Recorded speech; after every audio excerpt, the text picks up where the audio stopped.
Good day, Madam Chair, distinguished colleagues, at to the resource persons present in this hearing. Ang pangunahing tanong ko po sa hearing na ito, paano at bakit tayo umabot sa ganitong sitwasyon? Meron naman tayong umiiral na hustisya sa bansa, meron naman tayong sariling mga batas at korte. Bakit pinayagan po ng gobyerno na nakipin po ang isang Pilipino sa sarili nating bayan? Sabi nga ng mga nakakarami, too late the hero. Kaya kung anuman ang lumabas sa hearing na ito, si dating Pangulong Duterte ay ngayon nasa The Hague na po, Netherlands na po. Ano bang pwede pang magawa? I respect the initiative of this committee to hold the Senate inquiry. Bagamat nirespeto natin ang pagdinig na ito, sinasabi ko rin po ang aking mga hinanakit na parang too late na po. Walang problema sa akin mag-hearing kahit araw-araw po. Pero tanong, may babalik niyo pa ba si Tatay Digong? Yan ang tinatawag ko na too late the hero na po. Useless lahat ng hearing na ito kung hindi na po may babalik si Tatay Digong. Kung kaya, pakiusap ko lang, kung kaya niyo po siyang dalahin doon, in less than 1 day, sa loob po ng 13 na oras, dapat kaya niyo rin po siyang ibalik dito sa lalong madaling panahon. Dahil nangungulila po ang Pilipino at hindi kayang tanggapin ang nangyari sa kanya. Bilang isang mambabatas, nandun ako sa NAIA nung lumapag ang eroplanong sinasakyan ni dating Pangulong Duterte. Hindi po ako pinayagang makapasok. Kasama ko po ang kanyang mga doktor dahil may scheduled medical check-up po siya sa March 12. You may check the records po. Importante masiguro ang kanyang kalusugan dahil 80 years old na po ang dating Pangulo. Pero mukhang hindi ito naisaalang-alang po ng otoridad dahil hindi siya pinayagan na mapunta sa ospital. Hindi nadala ang kanyang mga medisina. Alam niyo po, ako ang nagpapadala ng medisina niya sa bahay niya. Linggo-linggo po yan. Dahil yan po ang pinangako ko sa kanya noon. Bagamat hindi na po siya nakikialam sa akin sa politika. Pero sa kanyang medical, ay yan ang pinangako ko sa kanya. Na hindi ko siya pababayaan habang buhay.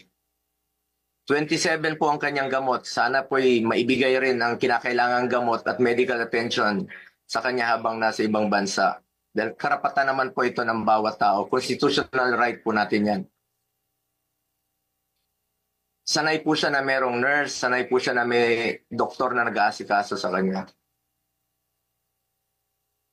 Naikwento nga sa akin ni Atty. Mejaldea na noong unang bumisita siya sa detention cell, ay nakapaa siya dahil hindi po na naipasok ang kanyang mga gamit. Alam niyo, hirap na nga siya magmedyas. Hindi na niya kayang magmedyas mag-isa. At ngayon, it took Atty. Mejaldea several days bago maipasok yung mga kagamitan na kailangan ni Tatay Digong. Mahirap talaga ang kanyang sitwasyon ngayon na nakadetain. Sa unang pagharap ni dating Pangulong Duterte sa ICC, napansin natin iba po ang kanyang pananalita. Marahil ito ang estado ng kanyang kalusugan. Sa totoo lang po, several times na po naobserbahan ko yan noon. Yung kanyang pananalita, ganun yan. Pag hindi po naibibigay sa kanya yung saktong medisina na dapat niyang inumin. Marami na pong karamdaman si Tatay Digong. Sino ba namang 80 years old na walang gamot na iniinom at walang karamdaman? Yun po ang aking kinakatakot sa ngayon, ang kanyang kalusugan at ang kanyang kaligtasan. Kaya hindi ko po maintindihan bakit hindi pinayagan ng mga pulis ang doktor na makita siya. Okay na po ako, hindi niyo po ako pinapasok. Ilang beses po akong nakiusap. Pwede ba akong pumasok, sumunod? Pinababa nga ako sa sasakyan eh. Hindi po ako pinapasok doon sa Villamor Air Base. Pero nakiusap po ako na unahin na lang po yung doktor niya at yung ambulansya. Lahat naman may constitutional right to seek medical attention when needed. Lahat ng Pilipino, dating presidente man o normal na mamamayan, lahat ay may karapatan na masiguro ang kalusugan at kaligtasan. Nakakalungkot na isang bagay na ating ipinaglaban para sa Pilipino, hindi maibibigay po sa dating Pangulo na minamahal ng marami. Ganyan ba po ang dapat na trato sa taong minahal ang bayan at minahal din ng taong bayan? Madam Chair, mataas po ang aking respeto sa kapulisan. Lalo na po sa mga babae, mataas po ang aking respeto sa kanila. Noong nakaraang administrasyon, nanumbalik ang respeto ng ating mga kababayan sa kapulisan.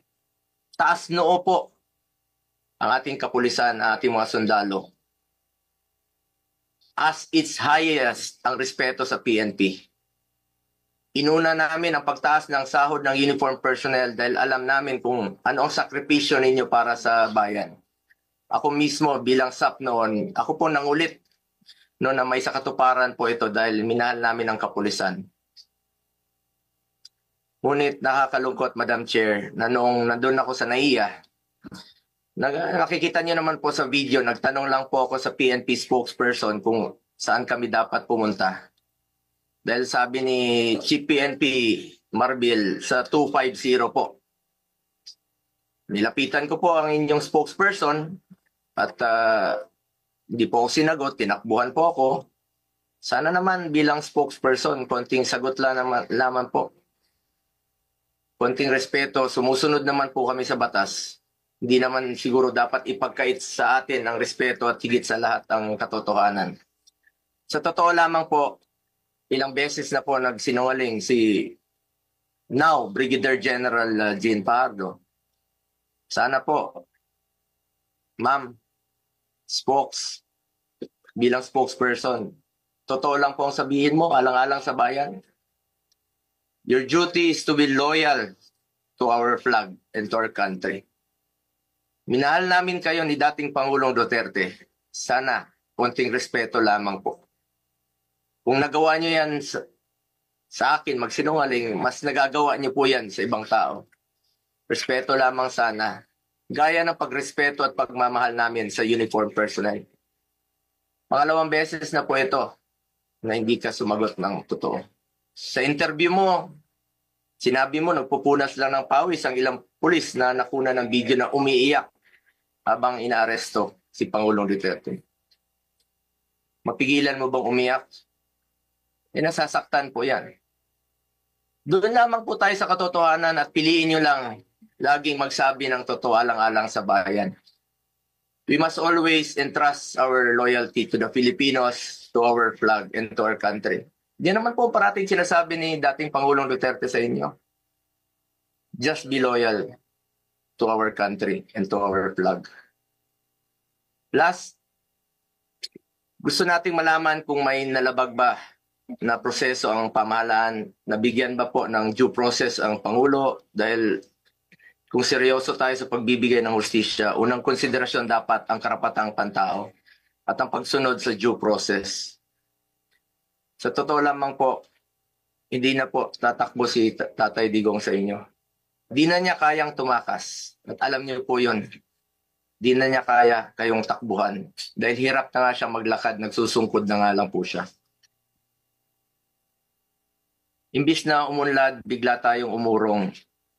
OFWs, pinapauwi natin. Noon, ginagawa natin ang paraan. In fact, si dating Pangulong Duterte, sumusulat yan sa mga king o sa leader ng ibang bansa para makauwi. And even nagre-raise tayo ng blood money para makauwi lang yung mga kababayan natin. Pero bakit baliktad niya yan? Bakit isinuko po ang sarili nating lahi? Hindi ko lubusang matanggap na siya ay nililiti sa ibang bansa gayong siya ay isang Pilipino. Samantalang mayroon naman tayong maayos na judicial system sa ating bansa na nirerespeto. Kasarinlan yan bilang isang bansa. May sarili tayong batas, may sarili tayong proseso, may sarili tayong korte at may kakayahan tayong panagutin ang sinumang nagkakasala sa ating bayan. Madam Chair, this is now a matter of principle, justice, and humanity. Hindi ba't may sarili tayong sistema ng hustisya? Kapag may Pilipinong nagkasala, dapat tayo po ang husga. We must protect our citizens and we must stand as one. Dagdag pa dito, Madam Chair, Mula noon hanggang ngayon, naninindigan naman po si Solicitor General Minardo Guevara na walang jurisdiction ng ICC sa ating bansa. Kung consistent po ang gobyerno sa posisyon na ito na hindi kilalanin ang jurisdiction ng International Criminal Court, bakit hinayaan po nitong ma-implement ng warrant of arrest ang Interpol mula sa isang korte na hindi naman natin kinikilala? Kung wala naman talagang jurisdiction at may warrant of arrest ang Interpol o ICC, sana binigyan muna ng pagkakataon ng gobyerno through the proper authority like judicial court na i-verify o suriin ang validity ng arrest sa warrant. Ang issue na ito ay hindi lamang para kay Pangulong Duterte. Ito ay mahalagang usapin sa soberanya ng Pilipinas ang nakataya dito. Alang-alang sa ating mga bayaning nagbuwis ng buhay upang makamit lang ang ating kalayaan. Alang-alang sa ating ngayon na patuloy na inaalagaan ang ating soberanya upang ang ating mga anak at mga anak ng ating mga anak ay mamumuhay ng isang bansa na malaya at nirerespeto ng ibang bansa.